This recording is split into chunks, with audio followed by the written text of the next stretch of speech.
गंगा भारत का स्वाभिमान है। गंगा भारत की आत्मा है। गंगा और गंगा की महत्ता भारत के इतिहास में अतुल्य है। यूं तो हम जानते हैं गंगा की शुरुआत होती है देवप्रयाग से, जहां दो दिव्य धाराओं का संगम होता है और निर्माण होता है मां गंगा का। दोस्तों, राजा सगर ने एक बार धरती पर अपना आधिपत्य जताने के लिए अश्वमेघ यज्ञ का आयोजन किया। देवराज इंद्र सगर की बढ़ती शक्ति से असहज हो गए और उन्होंने अश्वमेध का अश्व चुराकर उसे पाताल में कपिल मुनि के आश्रम में छुपा दिया। खोए हुए घोड़े को ढूंढते हुए सगर के 60,000 पुत्र जब आश्रम पहुंचे तो बड़ा शोरगुल हुआ। शोर से कपिल मुनि का ध्यान भंग हुआ और उन्होंने जब गुस्से में अपनी आंखें खोली तो सभी सगर पुत्र जलकर राख हो गए। इन सभी की आत्मा को शांति देने के लिए राजा सगर के एक वंशज भागीरथ ने देवी गंगा की कठोर तपस्या की। गंगा माता प्रसन्न हुई और स्वर्ग से धरती पर आने के लिए तैयार हो गई, परंतु उसका वेग संभालना धरती के बस की बात नहीं थी। भागीरथ ने फिर भगवान शिव की तपस्या की और महादेव ने गंगा के प्रवाह को अपनी जटाओं में ले लिया और धीरे से धरती पर गिरने दी और गंगा फिर पाताल की ओर बहती चली गई। अंततः भागीरथ की इच्छा पूरी हुई। यहाँ से गंगा की दो सबसे बड़ी हिमालयी जलधाराओं में से एक भागीरथी के नाम से ही प्रसिद्ध हो गई और आज के वीडियो का विषय यही नदी है। लेकिन वीडियो में आगे बढ़ने से पहले आपसे अनुरोध है, अगर चैनल पर नए हैं तो चैनल सब्सक्राइब जरूर करें और बेल आइकन प्रेस करना ना भूलें और कमेंट में जय गंगा मैया जरूर लिखें। दोस्तों, पुराणों की कथाओं को एक किनारे रख हम धरती के वास्तविक भूगोल और इतिहास की तरफ लौटते हैं। पिछली वीडियो में मैंने कहा था कि अलकनंदा और भागीरथी आगे भले ही बहुत अलग रास्ते से बहे, परंतु दोनों के ग्लेशियर्स एक दूसरे से लगे हुए हैं और पर्वतों की एक बारीक सी श्रृंखला ही इन ग्लेशियर्स को अलग करती है। भागीरथी का मुख्य ग्लेशियर है गंगोत्री, जो उत्तराखंड के उत्तरकाशी जिले में है। चौखंबा के तल से लेकर गोमुख पर टर्मिनल तक गंगोत्री ग्लेशियर लगभग 30 किलोमीटर लंबा है, जो इसे भारत का दूसरा सबसे बड़ा ग्लेशियर बनाता है। ग्लेशियर के दोनों तरफ भागीरथी, ग्रुप, केदारनाथ और शिवलिंग जैसे विशाल पर्वत हैं, जिनके ग्लेशियर पीक गंगोत्री में ही मिल जाते हैं। शिवलिंग पर्वत के तल से, जिसे तपोवन कहते हैं, कुछ ही दूर है गोमुख, जो गंगा या भागीरथी का पारंपरिक उद्गम केंद्र है। गोमुख, जो गाय के मुख की आकृति की एक गुफा है, वर्तमान में सागर तल से 4030 मीटर की ऊंचाई पर है। वर्तमान इसलिए क्योंकि गंगोत्री ग्लेशियर बहुत तेजी से पिघल रहा है। केवल पिछले 20 सालों में गोमुख आधा किलोमीटर पीछे खिसक चुका है और जो गोमुख 20वीं सदी की शुरुआत में तीर्थ यात्री देखा करते होंगे, वो तो 2 किलोमीटर दूर रह चुका है। खैर, ग्लोबल वार्मिंग और क्लाइमेट चेंज को दोष देकर हम आगे की तरफ बढ़ते हैं।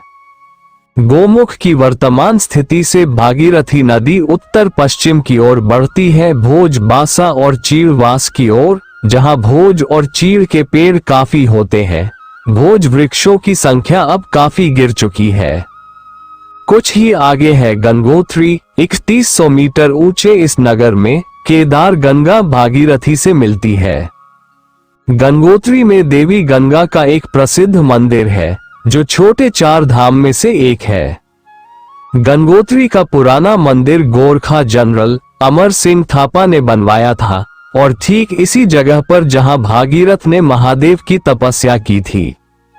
आज के मंदिर को 20वीं सदी की शुरुआत में जयपुर के राजा सवाई माधो सिंह ने बनवाया।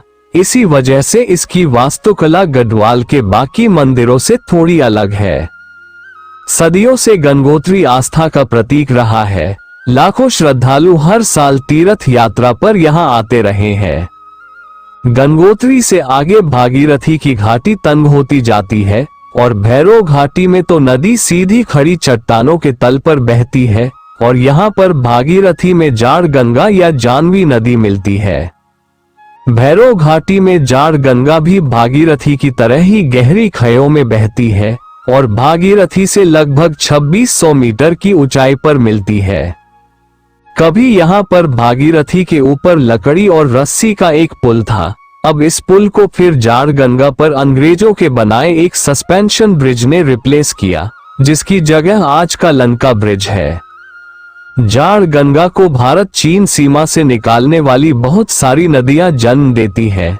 आगे चलकर नदी के किनारे आता है नेलंग, जो नीति और माणा की तरह ही तिब्बत देश के साथ व्यापार की एक चौकी और गांव था। नेलंग से लगभग 5 किलोमीटर आगे गरतान गली भी है, जो अब एक अच्छा खासा टूरिस्ट अट्रैक्शन है। भैरव घाटी की विशाल भयंकर खाइयों के बाद भागीरथी की घाटियां खुलने लगती है। आगे आती है हर्षिल घाटी, जो पर्यटन और सेब की खेती के लिए मशहूर है। हर्षिल घाटी में ही है मुखबा गांव, जो गंगोत्री में स्थापित देवी और गंगोत्री के पुजारियों का शीतकालीन निवास है। मुखबा का मंदिर अब गंगोत्री जैसा ही बनाया गया है, पर कभी यह एक लकड़ी के बने हुए टावर की वास्तुकला का था, जो जौनसार और हिमाचल के कुछ इलाकों में ज्यादा प्रसिद्ध है। हर्षिल के आसपास के इलाकों में देवदार के पेड़ भी काफी है और अंग्रेजों के समय उन्हें रेलवे के स्लीपर बनाने के लिए इतना काटा गया कि लगभग पूरी घाटी खाली हो चुकी थी। पर अब कठोर नियमों और संरक्षण के चलते आज स्थिति काफी संभल चुकी है। हर्षिल के बाद भागीरथी दक्षिण का रुख करती है।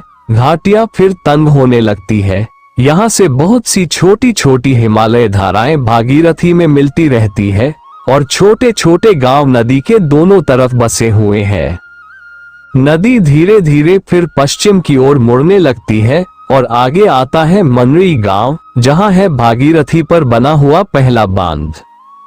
90 मेगावाट की कुल कैपेसिटी का ये डैम भागीरथी के पानी को एक सुरंग में डाइवर्ट करता है। आगे गंगोरी में भागीरथी में 80 गंगा आ मिलती है और यहाँ से 4 किलोमीटर आगे आता है उत्तरकाशी नगर और पूरे उत्तरकाशी जिले का प्रशासनिक केंद्र यही नगर है और समुद्र तल से इसकी ऊंचाई केवल 1158 मीटर है। उत्तरकाशी का पुराना नाम बड़ा हाथ था। उत्तरकाशी कहलाने के कई सारे कारण हैं, जैसे नगर केंद्र में विश्वनाथ का मंदिर, नगर का गंगा के किनारे होना और वरुणा और असी नदी का भागीरथी या गंगा में संगम, और ये सभी काशी या वाराणसी की विशेषताएं हैं। मनरी डैम याद है आपको? ये डैम भागीरथी के पानी को एक सुरंग में डाइवर्ट करता है, तो वो सुरंग 8.6 किलोमीटर लंबी है और उत्तर काशी में तिलत पावर स्टेशन में आकर खुलती है, जहां पर टर्बाइन्स है।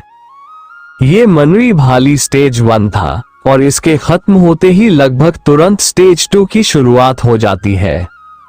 उत्तर काशी में ही जोशियाड़ा बैराज पानी को फिर से एक टनल में डाइवर्ट करता है। भागीरथी का बचा खुचा पानी उत्तर काशी से आगे बढ़ता है, फिर दिशा बदलते हुए फिर दक्षिण की ओर आता है, धरासू। उत्तरकाशी में भागीरथी का जो पानी जोशियाड़ा बैराज ने डाइवर्ट किया था, वो 16 किलोमीटर लंबी सुरंग से धरासू पावर स्टेशन में पहुंचता है और वापस नदी में मिल जाता है। मनरी भाली स्टेज 2 की समाप्ति यहीं पर होती है और आगे है चिन्याली सोर, जहां समतल भूमि पर एक हवाई पट्टी है। चिन्याली सोर से आगे भागीरथी नदी में जलकर नदी आकर मिलती है और भागीरथी अंततः उत्तरकाशी जिले को पीछे छोड़ पूरी तरह टिहरी जिले में बहने लगती है। थोड़ा आगे भागीरथी के ऊपर है डोबरा चाठी पुल, जिसकी 440 मीटर लंबी में सस्पेंशन केबलें भारत के किसी भी मोटरेबल सस्पेंशन ब्रिज में सबसे लंबी है। ये पुल इतना लंबा इसीलिए है क्योंकि इसके नीचे भागीरथी नदी एक विशाल रिजर्वायर का हिस्सा है, जो खुद भारत के सबसे ऊंचे बांध का अंग है। पहले जब यहाँ पर डैम नहीं था, तो यहाँ पर भागीरथी और भिलंगना नदी का संगम होता था। भिलंगना या भिलंग जावली पर्वत के पास के खतलिंग ग्लेशियर से निकलती है और आगे घनसाली के पास इसमें बाल गंगा मिलती है। भिलंग और भागीरथी के संगम के बिल्कुल पास कभी टिहरी शहर हुआ करता था। 1815 में श्रीनगर अंग्रेजों के हाथ चले जाने की वजह से गढ़वाल राजा सुदर्शन शाह ने टिहरी नगर में गढ़वाल की राजधानी बसाई।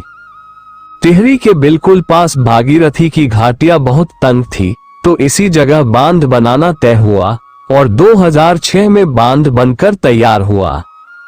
यहां से आगे टिहरी हाइड्रो पावर प्रोजेक्ट का दूसरा स्टेज है, जिसे कोटेश्वर डैम के नाम से जाना जाता है। इसकी कुल क्षमता 400 मेगावाट की है और इस तरीके से टिहरी हाइड्रो पावर प्रोजेक्ट की कुल प्लांट कैपेसिटी 2400 मेगावाट हो जाती है। कोटेश्वर से आगे भागीरथी दिशा को थोड़ा सा बदलते हुए दक्षिण पूर्व की तरफ बहती है। घने जंगलों से ढके हुए ऊंचे ऊंचे पहाड़ों के तल से बहते हुए भागीरथी देवप्रयाग में अलकनंदा से मिलती है, केवल 450 मीटर के एल्टीट्यूड पर, और यहां समाप्त होती है भागीरथी की 205 किलोमीटर लंबी यात्रा। यहां से आगे गंगा की यात्रा के बारे में कोई वीडियो आपको इस चैनल पर जरूर मिलेगी, पर origins of Ganga series in 2 videos के साथ यहीं पर समाप्त होती है। दोस्तों, आज के वीडियो में बस इतना ही। वीडियो अच्छी लगी तो लाइक करें और अपने दोस्तों से शेयर करें, और चैनल ज्ञान गंगा हिंदी को सब्सक्राइब जरूर करें और कमेंट में जय गंगा मैया जरूर लिखें। धन्यवाद।